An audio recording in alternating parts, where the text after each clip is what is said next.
All right, time now is 6:42 and kicking off News to Go with a live look over our beautiful city of Cincinnati on 513 Day. We are starting with dry, mild conditions, but we are tracking the return of rain early this week. Yeah, that's why you'll see the weather impact symbol on Randy Rico's 7-day forecast this morning in News to Go. So, Randy, we're going to break down the timeline, but let's start with this morning. Things are looking good. Oh, it's a really nice start, guys. We've got clear skies. We've got dry weather until probably after the sun goes down tonight. You can see here on the live radar, everything is quiet. The system that'll bring us some rain Tuesday and Wednesday is well off in through Missouri, and it's going to take all day to get here. So your 12-hour forecast, get outside if you can today. We'll quickly climb to the 50s and 60s.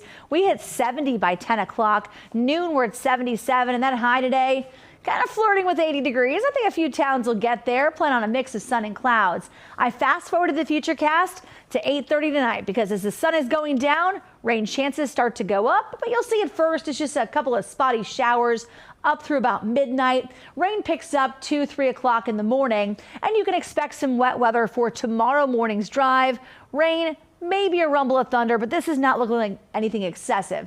As we go through the day, additional rounds of rain and some rumbles of thunder, especially in that kind of after school and evening time frame on Tuesday. So expect widespread rain, some thunderstorms, and rain that'll even linger for us into Wednesday. So taking through the next few days, today 79, Tuesday and Wednesday, both weather impact day. We'll talk about how much rain we're going to see coming up in just a couple of minutes. But right now it's time to check traffic. Katie, what's going on? Yeah, pretty quiet morning so far. We'll take you out to 75 at Sharon Rose. It's one of our heavier traffic spots. Actually looks pretty good this morning, and the cut in the hill definitely starting to pick up in traffic, especially in those northbound lanes as you're coming into the city. So we'll keep you updated on any kind of slowdowns that develop there. Still seeing green on 71, 75. 471 is clear. It looks like we may have some very light fog in the east side of town towards the Lincoln Airport area. That will likely just make your drive a little misty. 71 and 75 up in Butler and Warren County look clear this morning. And again, everyone through the 275 loop here with a decent drive right now.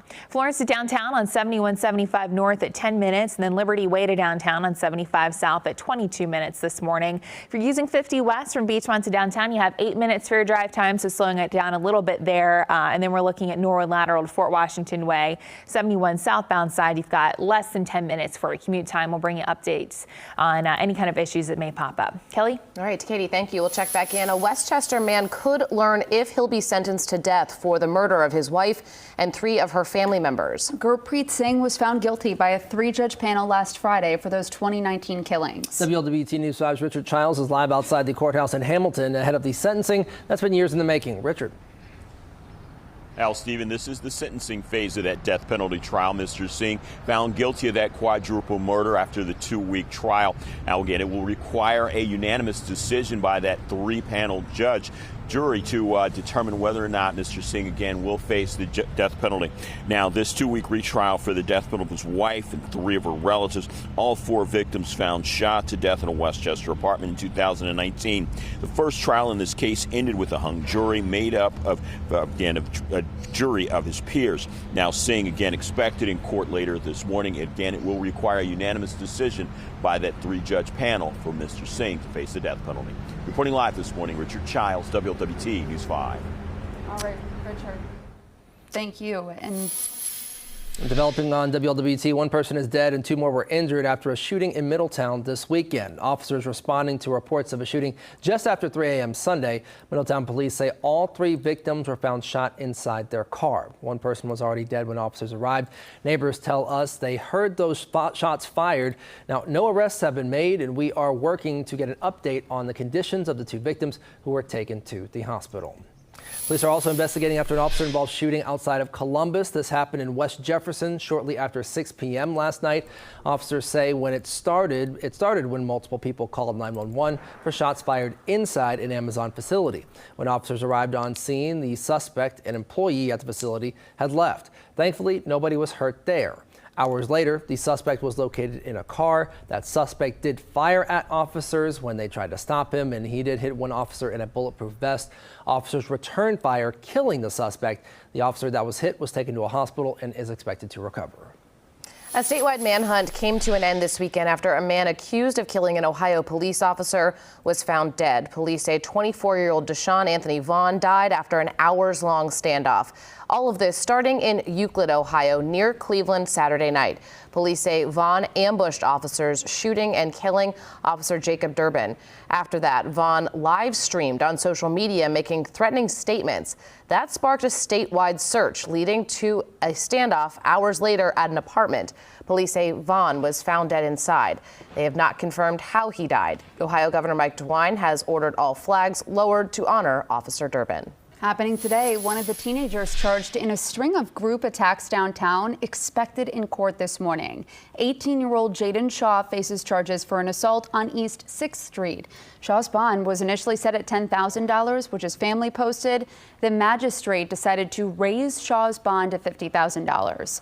Today's court appearance is expected to be a pre-trial hearing. 6:48, 2 people were hurt after a shooting in Avondale this weekend. It happened just before 1 a.m. Sunday on Eden Avenue near Irwin Place. Cincinnati police tell us both victims were taken to UC Medical Center with non-life-threatening injuries. So far, nobody's in custody, but if you have any information, please call Cincinnati Police. In Claremont County, a woman has died after a crash in Goshen Township early yesterday morning. It happened on State Route 28 just before 2 a.m. Now, according to the Batavia Post of Ohio State Highway Patrol, 41-year-old Jacqueline Rogers of Loveland was walking in the road when she was hit by an 18-year-old driver. Rogers was taken to Bethesda North, where she later died from her injuries. Troopers are investigating what led up to that crash. And top U.S. officials sending harsh warnings against an Israeli invasion of a Palestinian city. But Israeli leaders say they are pushing forward with a ground offensive in Rafah. The decision coming after President Biden gave Israeli leaders an ultimatum. The president threatening to withhold weapons from Israel if the country raided Rafah. The president saying U.S. weapons couldn't be used in that area. Federal leaders adding a ground offensive there would lead to widespread civilian casualties. Israeli leaders say the invasion will likely happen. Military officials have already given evacuation orders to anyone in that area. 6:49 coming up on 6:50. Former President Donald Trump is due back in court today, and we're expecting a high-profile testimony. Trump's former attorney, Michael Cohen, is expected to take the stand as soon as this morning. Cohen arranged payments to keep an alleged affair quiet. Prosecutors allege Cohen was later reimbursed on mislabeled checks, now central to this case. Trump is charged with falsifying business records to prevent damage to his 2016 presidential bid. He's pleaded not guilty. The prosecution could potentially rest its case by the end of this week. A controversial bill heading to Ohio Governor Mike DeWine's desk. Efforts to ban cell phone in schools have cleared the State House. Now Ohio lawmakers passing a bill would allow the districts to create regulations to limit phones. It's part of an effort to restrict screen time and limit distractions in the classroom. It would require all public schools create phone use policies during school hours. It would also require the education department to set a model policy schools can choose to use. Governor DeWine has days to sign this. Making a difference on WLWT this morning. Coming out of Mother's Day weekend, every day, a good day to remember the impact that mothers have.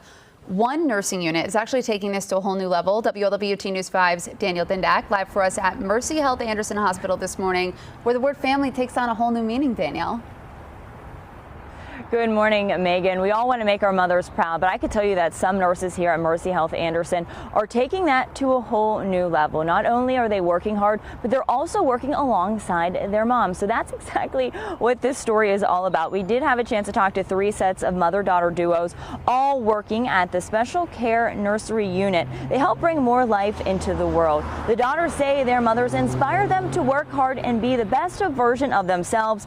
So they did just that, throwing on a pair of scrubs, following in their mother's footsteps. So of course I had to ask the moms, what job is harder, being a nurse or a mother? And they all agreed that they all have the 2 most rewarding jobs in the world. So we'll have much more from the mother-daughter duos coming up later on today on WLWT. But for now, live reporting in Anderson, Danielle Dindak, WLWT News 5. Danielle, thank you so much. Looking forward to seeing that full story. 6:52. It was a wild weekend for the Reds, kicking off a West Coast road trip. Things got off to a good start Friday, finally snapping that 8-game losing streak, beating the Giants in San Francisco, but things slipped back into the old ways. The Giants came back to win the next 2 to take the series 2 out of 3. Tonight, It's a little bit of redemption. The Reds are taking their road trip to Phoenix to take on the Diamondbacks.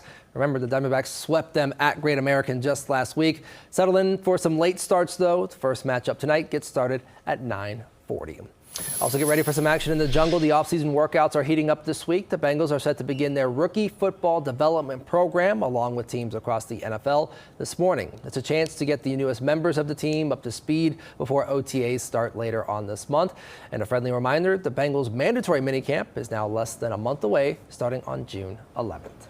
All right, 6:52. It is a local holiday here. It is May 13th, 513 Day, celebrating everything about our beloved hometown. So when it's written out, it makes the original area code for Cincinnati phone numbers. Yes, so there's a number of local businesses. There's a number of local businesses getting involved and institutions today. You got Kroger, Sam Adams, UC Athletics is partnering with Cincy Reigns for a day-long fundraiser. We'll have much more from the celebrations all throughout the day on our website, WLWT.com. And we'll have all of our big stories on our daily podcast, 5 on 5 in 5. Go subscribe. You can find it wherever you get your podcasts. Yeah, we get to talk a lot there.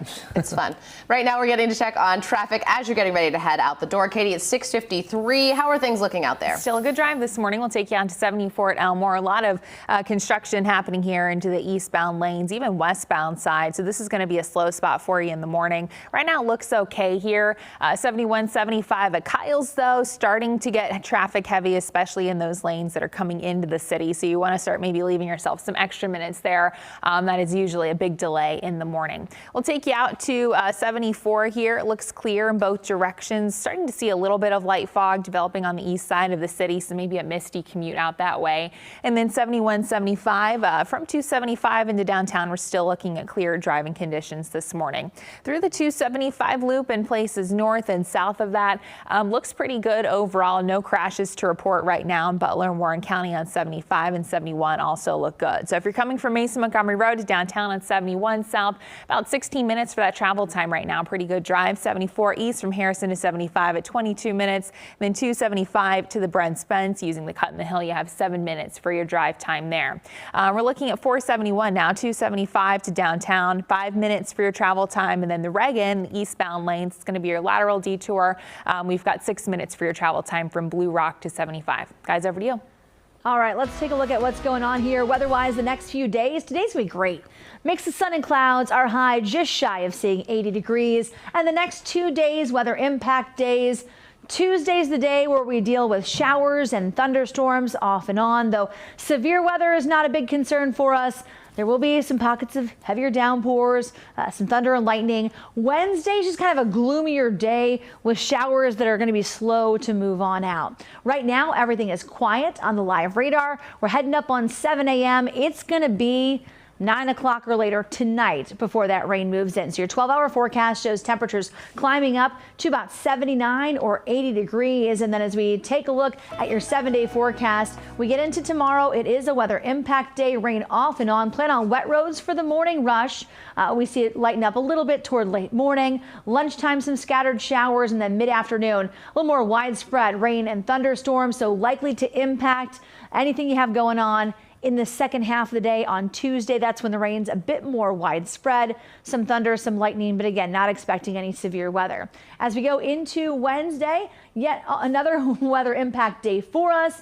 73 for a high, but lingering rain. Models this morning starting to keep it around a little bit longer. So that lingering rain slow to fade. It'll end in the late afternoon or evening. There is an FC Cincinnati match Wednesday night, so it should be dry for that. But your 2-day rainfall totals are looking anywhere from about a ½ an inch to 1.5 inches of total rainfall. So today is dry. Thursday it looks totally dry as well. And then some light rain showers possibly to kick off Friday morning. But as of right now, the weekend's looking pretty good. Temperatures will be climbing back up into the 80s as we get into the weekend. I mean, hey, timing-wise, I don't think anyone's going to complain there if we have another beautiful weekend, especially on the heels of what was gorgeous, another beautiful day today.